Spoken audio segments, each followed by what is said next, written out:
Assalamualaikum, salam sejahtera. So, kita sambung perbincangan kita. Soalan nombor 5A. Mari kita tengok soalannya. A car is moving at a constant speed in a circular motion. Explain why there is an acceleration despite having constant speed. So, situasi di sini adalah sebuah kereta bergerak dalam bulatan. Kalau kita imagine pergerakan kereta itu, so ini gambar daripada atas. Okay, so kereta itu bergerak dalam bulatan. Saya lukiskan kereta itu ada pada 4 bahagian di dalam bulatan ini.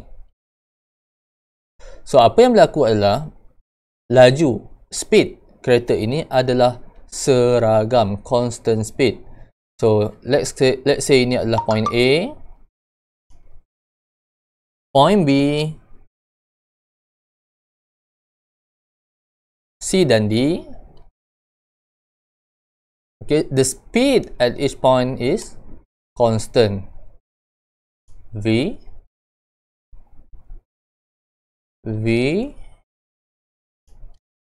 V dan juga V. So soalan ni kata, speed dia constant. Macam mana pula satu objek yang bergerak dengan constant speed boleh ada acceleration? So kalau kita tengok dalam gambar rajah ini daripada point A, point B, point C dan juga point D, apa yang berlaku adalah walaupun speednya constant, tetapi direction of velocity continuously change. Okay, so perubahan arah pergerakan ataupun arah velocity, direction of velocity continuously change. Okay, so bila ada perubahan direction, maka velocity juga berubah. Kerana velocity ini adalah vector quantity. Vector quantity ini dia ada both magnitude, ada kedua-dua magnitude dan juga direction. Bila direction berubah, maka velocity dianggap berubah. Walaupun magnitude of the velocity is constant. Magnitude of velocity apa? Speed lah. Walaupun speed is constant. Jadi, apa kaitan perubahan velocity dengan acceleration? By definition, acceleration is defined as the rate of change of velocity.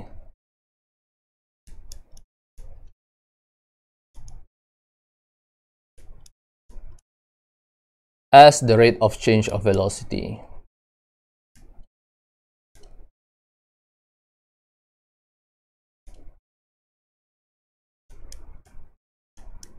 So, bila ada perubahan velocity, mestilah ada acceleration. Kerana acceleration is defined as kadar perubahan velocity. Therefore, the car undergoes acceleration.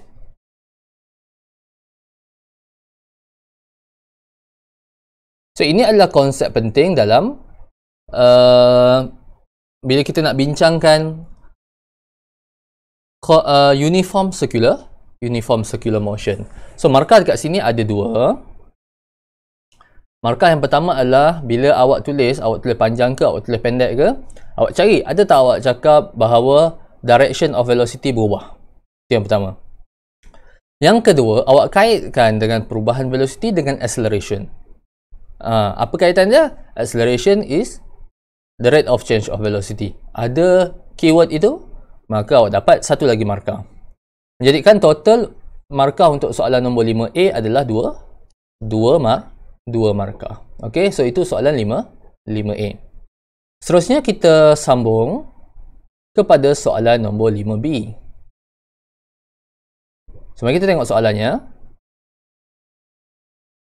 A 200-gram ball is attached to one end of a string, is whirled uniformly in a horizontal circle. So ini adalah horizontal circular motion. The length of the string is 18 centimeter and the ball makes 115 revolution per minute. So mass of the ball is 200 gram. So soalan yang pertama, dia nak kita cari the speed of the ball, V. Okay. Yang dah dibagi tahu dekat sini, informationnya adalah the mass of the ball sama dengan 0.2 kg. Of course, saya tukarkan 200 gram kepada kilogram. Okay, the length of the string dekat sini sebenarnya dia merujuk kepada radius. Panjang tali, kalau ini gambar aja, panjang tali itu adalah radius of circular motion. Diberi bahawa the length of the string is 18 cm, so that is 0.18 meter. Okay. Dan juga dia bagi tahu, ini pada saya dianggap sebagai angular frequency. Okay. 115 revolution per minute.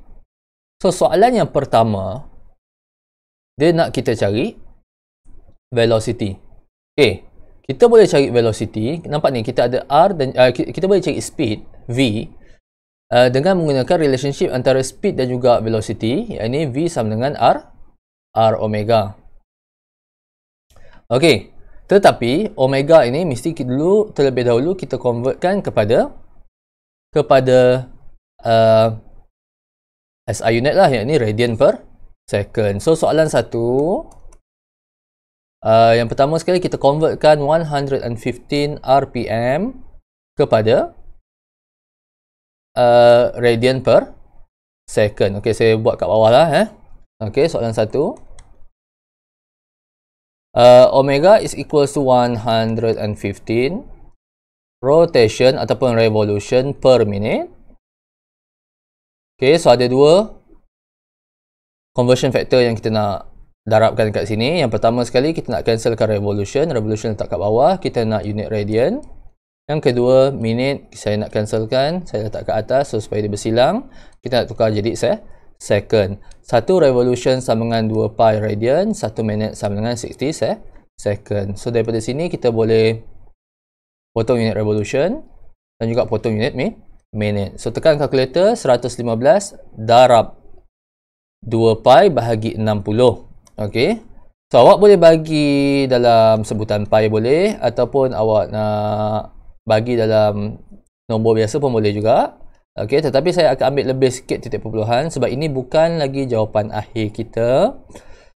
Kalau tekan kalkulator, 115 darab 2 pi bahagi 60, cek jawapan saya betul ke tak. Saya dapat omega sama dengan 12.0428 radian per second. Now, ini belum lagi jawapan akhir.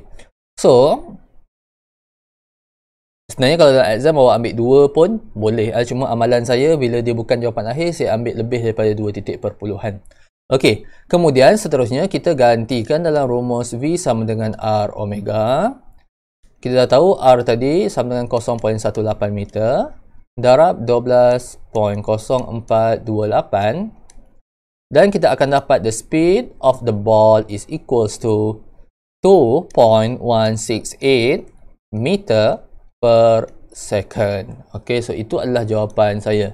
So yang ini kalau awak jawab 2.17 pun masih lagi dapat jawapan. Okay, yang penting jawapan akhir sekurang-kurangnya 2 titik perpuluhan. Jangan lebih daripada 4 titik perpuluhan. 2 titik perpuluhan tu cantik dah. Okay, kalau awak letak 3 macam saya, tak ada siapa boleh bagi tahu. Tak siapa boleh cakap awak salah. Okay, soalan 5B ini, 5B1, markahnya ada 3 markah.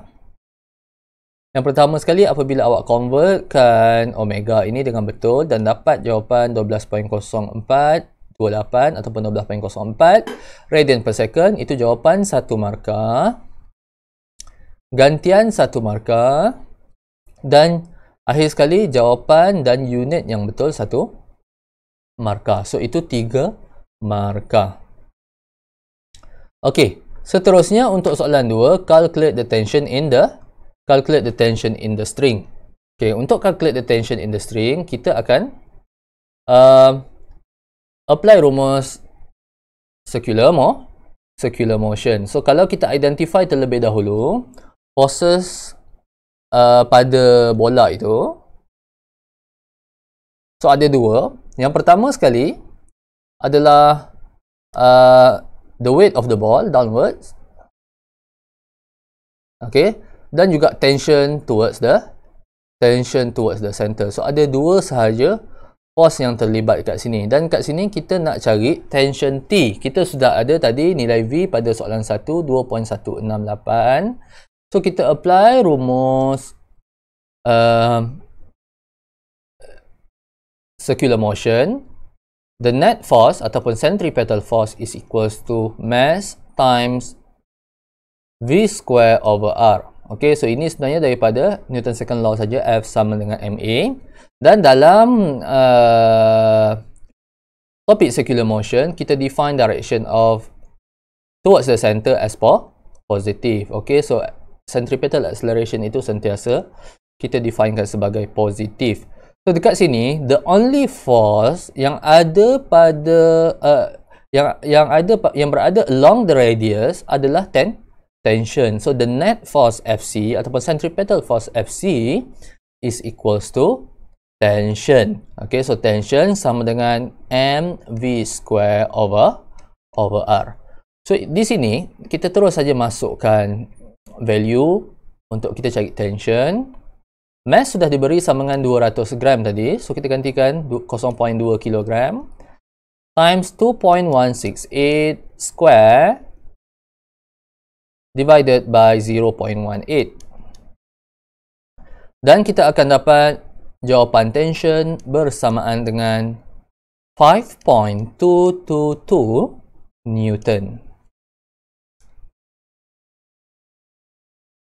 Okey, mana markah kita? Markah kita kat sini, awak akan dapat markah rumus satu markah. Okey, kenapa dapat markah rumus? Sebab saya nak awak boleh identify bahawa the net force pada bola itu sebenarnya sama dengan tension. So kalau awak tulis tension sama dengan mv square over R, akan dapat satu markah. Yang kedua, bagikan gantian yang betul, dan akhir sekali jawapan dan unit yang betul. Okey, jadi total markah untuk soalan 5B2 adalah 3 markah. Rumus, gantian dan jawapan dan unit yang betul. Okey, last sekali soalan nombor B3. B3 soalan conceptual. Okey, dia kata if a lighter ball is used. Ini maksudnya mass bola yang baru ini lebih kecil. Okey, kalaulah bola yang lebih ringan digunakan, what you have to do to retain the tension in the string as that in equation 5 in the question 5b2. Okey, tadi kita dah kira dan kita dah tulis bahawa dalam kes ini tension sama dengan mv square over R. So soalan ni kata kalaulah mass dia kita gunakan mass yang lebih kecil. Kalau kita gunakan mass yang lebih kecil, macam mana kita nak memastikan bahawa tension ini boleh jadi constant sama dengan value 5.22 Newton. So apa yang kita dapati dekat sini adalah dalam relation ini tension is directly proportional to the velocity square. Okay, so kalau mass berkurang, sepatutnya tension akan berkurang. Kalau kita nak kekalkan value tension, kita kena pusingkan bola itu lebihlah laju, kerana tension berkait dengan velocity, yang mana velocity square is directly proportional to tension. Jadi untuk memastikan tension ini constant, kalau mass berkurang, maka kita kena increase speed. Okay, increase speed V. Itu adalah cara untuk kita kekalkan value tension sekiranya mass berkurang. Kita pusing dia lagi laju. Okey. Dan markahnya kat sini cuma satu markah saja. Dia tak minta pun kita explain. Selagi mana awak ada tulis increase speed, increase velocity. Okey. Apa-apa yang menunjukkan awak kena pusingkan bola itu dengan lebih laju, maka awak akan dapat satu markah. Okey. So, total markah untuk soalan 5B adalah 7 markah. Dan bagi keseluruhan soalan nombor 5, markahnya adalah 9 markah. Okey, so kira berapa yang awak dapat dan tuliskan pada kertas jawapan awak. Itu saja. Terima kasih.